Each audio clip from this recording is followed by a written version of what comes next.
Oi, gente, tudo bem por aí? Primeiro quero avisar que eu estou resfriada. Vocês já podem perceber aí que a minha voz está estranha. Mas estou muito feliz. Nós acabamos a nossa temporada de oração, nossa campanha de oração. Foi um mega sucesso, muito sucesso mesmo. Me surpreendeu demais, assim, me confirmou que realmente era um propósito de Deus a gente separar essa semana para orar, para pedir a Deus por aquelas coisas que a gente separou ali. E foi um sucesso tão estrondoso, assim, que chegou a viralizar em algumas redes sociais. Na que eu olhei ali no Instagram não. No Instagram eu coloquei também, eu não uso muito Instagram, não entendo nada de Instagram. Coloquei as orações ali também. Deu bastante certo, muita gente comentou lá, muita gente conversou comigo, contaram vários testemunhos. No TikTok foi a 11 mil, desculpa, 11 mil pessoas, gente, no TikTok. No YouTube, 18 mil pessoas, isso a última vez que eu tinha visto, não olhei mais. Me surpreendeu bastante. Isso no primeiro episódio só, né? Na oração por nós. Muita gente contando que nunca tinha orado por ele mesmo, separado um tempo para orar por você, assim, com extremo egoísmo, como eu falei naquele vídeo lá, né? Colocar a máscara literalmente só em você e pensar só em você. Pessoas assim que eu nem conheço, né, com certeza, e que eu nem imaginava, me contaram vários testemunhos, várias coisas muito emocionantes. Inclusive me pediram para fazer alguns episódios de testemunhos, sem citar nomes, claro. Muitas coisas pesadas que me contaram, assim, de ficar o dia todo pensando e até chorando por essas pessoas. Histórias bem, bem difíceis, mas que foram vencidas pela oração e umas que estão sendo vencidas, né? Então, foi realmente um sucesso. Glória a Deus por isso. Faremos outras campanhas, né, outras ideias que vocês estão me dando, que eu estou muito feliz. Eu, além de estar muito resfriada, gente, eu também estou operada. Eu operei aqui o braço, eu estou com um top aqui por baixo, tá? Operei o braço, dá pra ver? Tô cheio de ponta aqui. Mas eu tô bem. Eu operei um cisto sebáceo no braço aqui. Aí tô em casa de molho. E pra mim ficar em casa é bem difícil. Nossa, eu fico agoniada de ficar parada em casa, né? Mas tô bem, tá tudo correndo muito bem, graças a Deus. E hoje nós vamos ler o livro que ganhou nas enquetes que eu fiz nas redes sociais. Ela tinha ficado empatada, tinha ficado um pouco pra lá, um pouco pra cá nas redes sociais que eu fiz a enquete. Tava bem confuso, e aí Deus mandou a gente parar tudo e orar. A gente fez a campanha de oração, e aí depois eu joguei no WhatsApp, nas linhas de transmissão do WhatsApp, e ali desempatou, e foi o livro de Atos. Então nós vamos começar uma nova história aqui. Não fiquem tristes vocês que votaram em Reis, porque ficou parelhinho ali, pau a pau. Por bem pouco o Atos ganhou. Nós vamos voltar lá em Reis, vamos ler Reis também, mas nesse momento, nessa temporada, vamos ler Atos, vamos dar um novo testamento, uma nova visão, uma nova vida para essa temporada agora.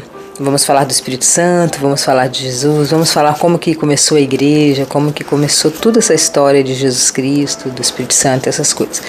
Tenho certeza que vai ser muito bom.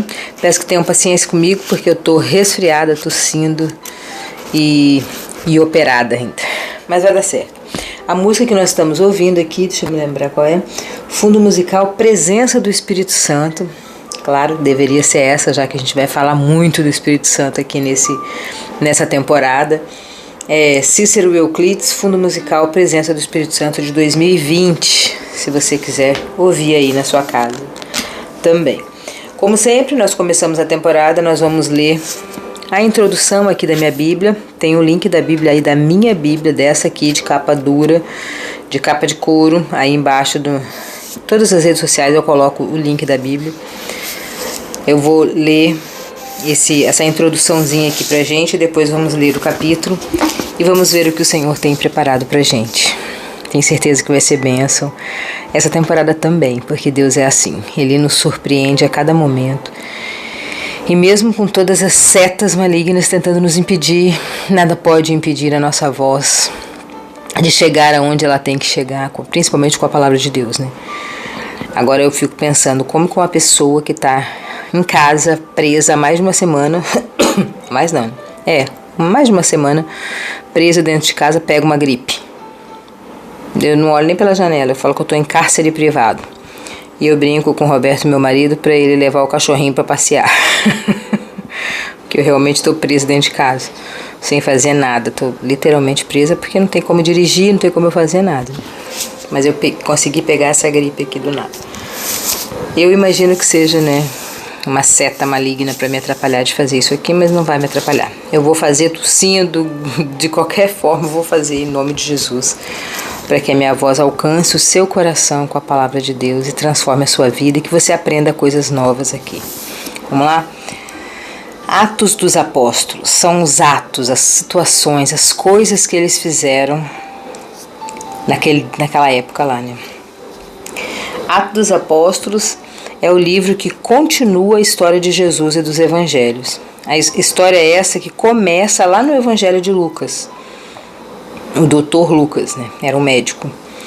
O autor conta como a mensagem de Cristo foi anunciada em Jerusalém, em toda a Judéia, em Samaria e até nos lugares mais distantes da terra. Começando na terra dos judeus, o evangelho chega até Roma, a capital do Império Romano, tornando-se uma religião para o mundo inteiro, pois Jesus Cristo é Salvador e Senhor de todos. Nesse livro destacam-se duas pessoas, o apóstolo Paulo e Pedro. Pedro dirige o trabalho cristão em Jerusalém e em Samaria. Também lida com Jope e Cesareia.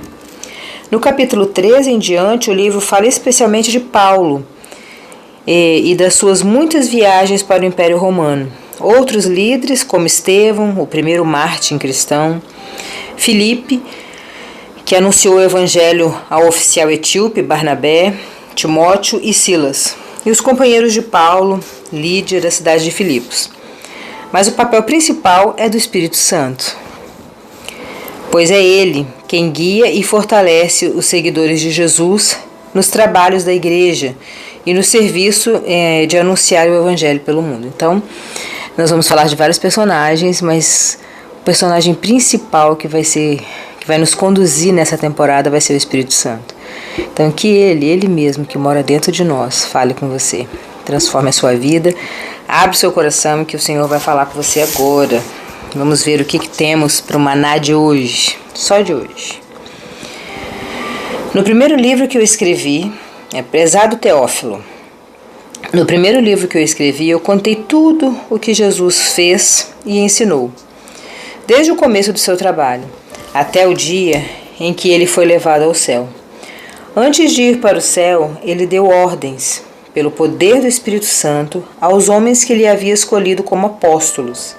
Depois de sua morte, Jesus apareceu a eles de muitas maneiras, durante 40 dias, provando, sem deixar dúvida nenhuma, de que ele estava vivo. Os apóstolos viram Jesus. Estou esbarrando aí, fazendo barulho, né? Deixa eu mexer um pouquinho aqui. Faz um barulhão aí, né? Depois da sua morte, Jesus apareceu a eles de várias maneiras, de muitas maneiras, durante 40 dias, provando sem deixar dúvida nenhuma, de que ele estava vivo. Os apóstolos viram Jesus, ele conversava com eles a respeito do reino de Deus. Um dia, quando ele estava com os apóstolos, Jesus deu esta ordem: fiquem em Jerusalém e esperem até que o Pai lhes dê o que prometeu, conforme eu disse a vocês. Pois, de fato, João batizou com água, mas daqui a poucos dias vocês serão batizados com o Espírito Santo. Vamos dar uma paradinha aqui bem rapidinha para a gente poder compreender o que está acontecendo aqui. Aqui ele está explicando que tudo que Jesus fez, né? Eu escrevi, já contei tudo que Jesus fez, tudo que ele ensinou. Quando Jesus foi ao céu, quando Jesus morreu, ele voltou e ele ficou 40 dias. Depois que ele voltou lá da cruz, Ele voltou e ficou 40 dias para convencer, se mostrando, aparecendo, falando, conversando, para que os discípulos tivessem convicção de que Jesus tinha ressuscitado. Convicção absoluta, porque sem essa convicção de que Jesus realmente tinha sobrevivido à cruz, tinha vencido a cruz, de que tudo aquilo que ele pregou quando ele estava vivo tinha realmente acontecido, se as pessoas não crescem naquilo de verdade, não vissem realmente os cravos na mão dele, não percebessem realmente que era ele, não crescem com o coração de verdade que era ele, elas não teriam condições de expandir esse evangelho. Elas não teriam condições de afirmar com tanta convicção. Pense em nós, pense em você aí na sua casa. Quando você não tem uma certeza absoluta de alguma coisa, você fica falando, mas você fala meio que de mais ou menos, assim. Você não tem aquela convicção.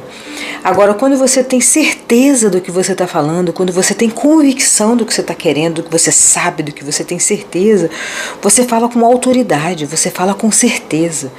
E é isso que Jesus ficou 40 dias ali rodando, explicando e provando para eles que realmente era. Porque Jesus queria que eles tivessem convicção de que realmente era eles. Quando ele percebeu que eles tinham convicção de que realmente era ele, era Jesus Cristo, que tudo que ele falou aconteceu, aí Jesus sim subiu aos céus. Porque daí ele tinha certeza que a hora que eles abrissem a boca para falar que Jesus no terceiro dia ressuscitou, que ele pegou a chave da morte, que ele sobreviveu, que ele veio, que tudo que ele pregou aconteceu, nada mais segura. Porque uma pessoa que tem convicção, nada segura. Quando você decide uma coisa, quando você decide de verdade, quando você decide com convicção, com certeza, com força, nada te segura. Agora, quando você decide mais ou menos, quando você quer fazer uma situação, mas você está assim mais ou menos, está com um pé lá e um pé cá, as coisas não acontecem para você. Mas quando você fala, eu tenho convicção, eu tenho certeza, as coisas acontecem. Por isso você tem que se preparar, você tem que ter convicção. É isso que Jesus fez, ele preparou essa galera por 40 dias. Ele, provando sem deixar dúvida nenhuma de que ele estava vivo. Os apóstolos viram Jesus, eles conversavam com Jesus a respeito do reino de Deus. E um dia, quando ele estava com os apóstolos, Jesus deu essa ordem: fiquem em Jerusalém. Olha que coisa. E esperem até que o Pai lhes deu o que prometeu. Jesus estava ali no meio conversando e vendo e percebendo que agora sim eles estavam convictos de que Jesus tinha ressuscitado. Eles já estavam com a convicção certa no coração, porém eles estavam com pressa. E as coisas feitas com pressa, elas não dão certo. A gente precisa ter um momento de lucidez, um momento de silêncio, um momento que tá só você e Deus, tá só você e você ali com o Senhor, para que você possa organizar, respirar, pensar e perceber o que é que você tem que fazer, como você tem que fazer. Isso aqui Jesus falou: fiquem em Jerusalém, fiquem parados, acalmem-se e esperem. Olha o que Jesus está falando: esperem até que o Pai lhes dê o que prometeu. Essa pressa, essa loucurada toda, essa vontade de fazer acontecer, você quer, montar uma loja. Aí você quer fazer, atropelar tudo de qualquer jeito, você está sem convicção de que você vai abrir, você abre uma loja de tudo. Você vende comida, vende roupa, vende carro, vende tudo lá naquela loja e faz tudo atropelado, sem esperar nada, sem ter uma convicção de nada e não dá certo. As coisas não têm uma base, não têm uma firmeza. Deus quer que você se organize, que você tenha convicção do que você quer, que você pare e espere Deus te mandar o que você precisa, Deus te mandar o que você quer. Jesus fala: fica em Jerusalém, acalma o seu coração, fica em Jerusalém, espera. Esperem até que o Pai lhes dê o que prometeu, conforme eu disse a vocês, da mesma forma que vocês agora sabem, estão convictos de que eu ressuscitei. Tudo que eu falei aconteceu. Esperem, porque eu não disse para vocês que ele vai mandar o Espírito Santo? Então esperem, Pois de fato, João batizou com água, mas daqui a poucos dias vocês serão batizados com o Espírito Santo. Porque antes de morrer, Jesus falou: eu vou. Mas quando eu for, Deus vai mandar o Espírito Santo, vai mandar o ajudador, vai mandar o auxiliador para ficar com vocês. Vocês não vão ficar sozinhos. Então Deus não quer que você faça nada sozinho. Deus quer que você espere, aguarde a voz do Espírito Santo te guiar, te organizar. É isso que ele está falando. Tenha convicção do que você quer e aguarde o Espírito Santo falar com você. Não faça as coisas com pressa. É isso que Deus está falando com você hoje. Certa vez, os apóstolos estavam reunidos com Jesus. Então lhe perguntaram: e agora? O que o Senhor vai devolver? E agora? O que o Senhor vai devolver o reino para o povo de Israel? Jesus respondeu: não cabe a vocês saber a ocasião ou o dia em que o Pai marcou a sua própria autoridade. Marcou com a sua própria autoridade. Porém, quando o Espírito Santo descer sobre vocês, vocês receberão poder e vocês serão as minhas testemunhas em Jerusalém, em toda a Judéia e Samaria e até nos lugares mais distantes da terra. Isso aqui é muito legal. Eles estão perguntando para Jesus: tá, vocês vão devolver a cidade, vocês vão organizar tudo aqui, cabe... Como é que você vai fazer? O que você vai fazer? O reino? Você vai devolver o reino para Israel? Como é que você vai fazer? Aí Jesus: não, isso não interessa para vocês, não interessa. Vocês têm que esperar o Espírito Santo. Ó. Quando o Espírito Santo, espere, quando o Espírito Santo descer sobre vocês, vocês serão minha testemunha. Ó, vocês vão receber poder, vocês vão receber força, poder. E vocês serão minha testemunha em Jerusalém. Jerusalém é na sua casa. Você vai ser testemunha de Deus, com o poder que Ele vai te dar, com o poder do testemunho, com o poder da mansidão, com o poder da graça, com o poder da lucidez, com o poder da sabedoria. Esse poder que Deus vai te dar. Deus não vai te dar poder para você ficar famoso, rico, milionário e distribuir autógrafo por aí. Não é esse poder que Deus tem interesse. Deus tem interesse de te dar um poder para você ser testemunha dele, para você abençoar as vidas, para você gerar discípulos, para você tirar pessoas do mundo da depressão, da tristeza, da angústia, para você levar pessoas para o reino de Deus, para a gente povoar o céu. É para isso que você recebe poder, poder de sabedoria, de força, de inteligência, poder de mansidão, de calma, poder de saber esperar. Isso é um poder imenso, imenso, imenso. E como é difícil para uma pessoa ansiosa saber esperar. Estou falando de mim, gente, que eu estou aí há mais de uma semana parada por causa dessa cirurgia e é agoniante. Essa palavra vem de acordo com o meu coração, assim, saiba esperar. É o tempo de espera. Cada um tem um ciclo na vida. Eu estou no tempo de espera. Peço ao Senhor que me ajude e ajude você também no seu tempo de espera. Seja minhas testemunhas em Jerusalém. Jerusalém é a sua casa, a sua família. Jerusalém é aqui, ao seu redor, na sua família. Em toda a Judéia. Judéia é o seu bairro, a sua comunidade, o seu condomínio. Você vai ser testemunha no seu condomínio, no seu bairro. Samaria, no seu município. E em todos os lugares da terra, no seu estado e até nos confins da terra. Aí você pensa: mas eu não vou chegar nos confins da terra. Quantas vezes eu pensei isso, gente? Quantas vezes? Quantas vezes eu pensei isso? E hoje nós estamos, até esse dia que eu estou gravando, em 86 países.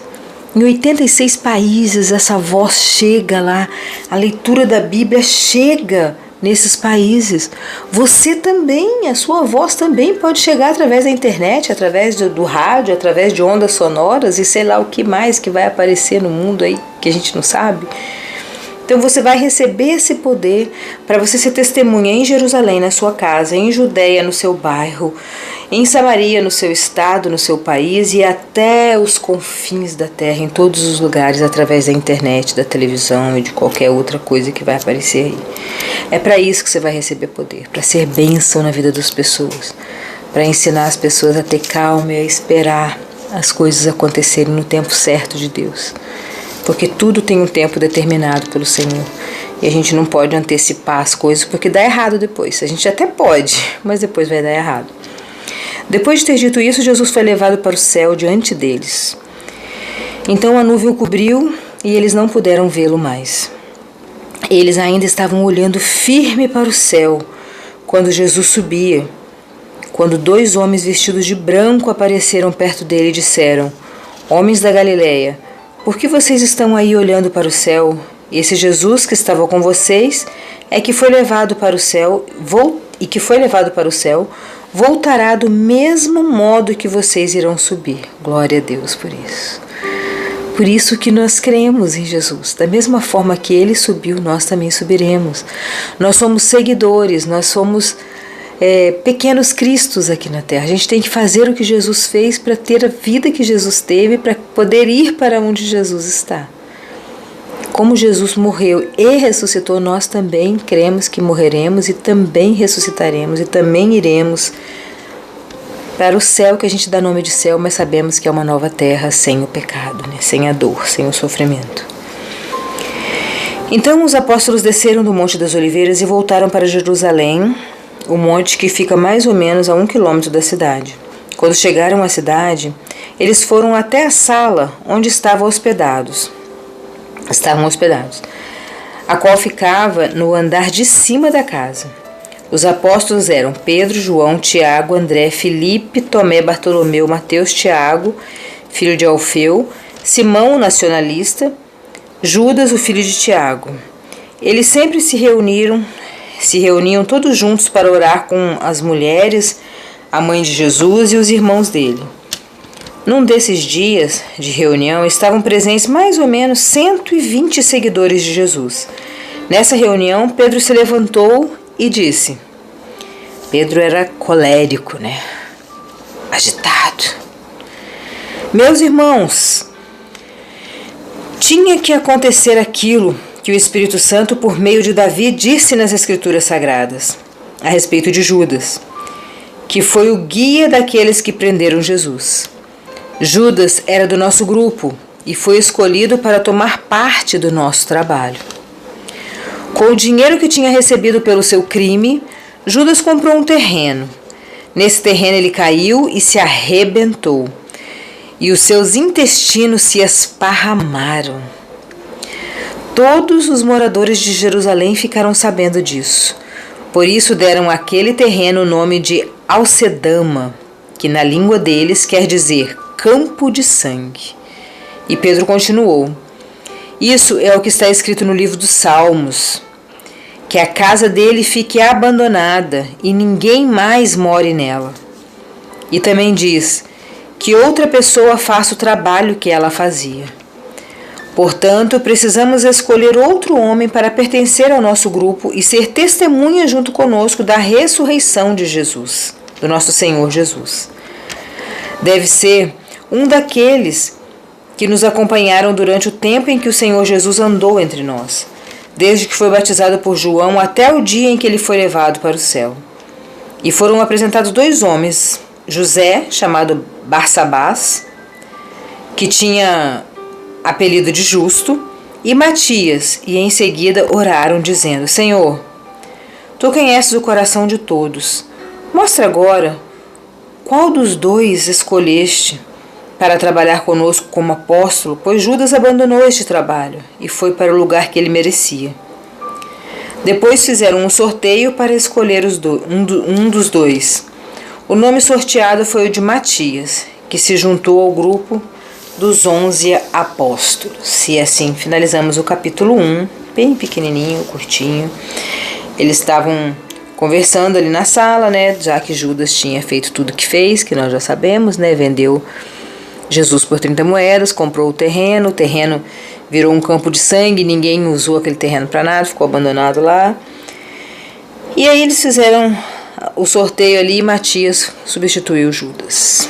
E assim finalizamos esse capítulo. Eu espero, em nome de Jesus, que o Senhor tenha falado no seu coração, tenha te dado esperança, tenha te dado paciência, como tem dado a mim, esperar o tempo dele. A gente precisa esperar o tempo dos processos na nossa vida. Que o Senhor te abençoe, te guarde, faça resplandecer sobre você a graça dele, o Espírito dele, te dê a paz. Em nome de Jesus. Beijão e até amanhã.